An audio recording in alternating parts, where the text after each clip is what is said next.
كشفه مصدر حكومي للأحداث المغربية فإن الأغلبية الحكومية تنتظر تعديلا موسعا مع الدخول السياسي المقبل.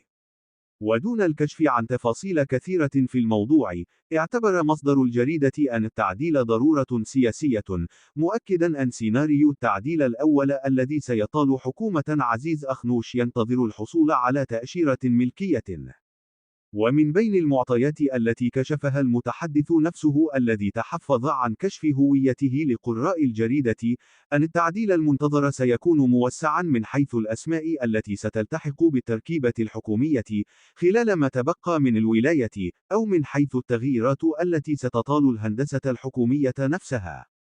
وبدا مصدرنا معتزا بصمود التحالف الحكومي الذي يقوده حزب التجمع الوطني للأحرار ويشاركه فيه حزب الأصالة والمعاصرة والاستقلال مقارنة بالهزات التي طالت الحكومات السابقة والتي نتج عنها أكثر من تعديل.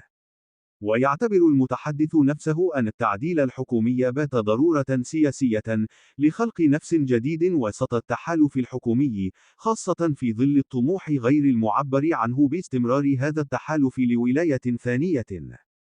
وأكد المصدر نفسه أن اقتراحات قادة التحالف الحكومي بخصوص الأسماء التي ستغادر مركب الحكومة وتلك التي ستعوضها، فضلا عن تصور الهندسة الحكومية الجديدة، جاهزة في انتظار حصولها على تأشيرة ملكية.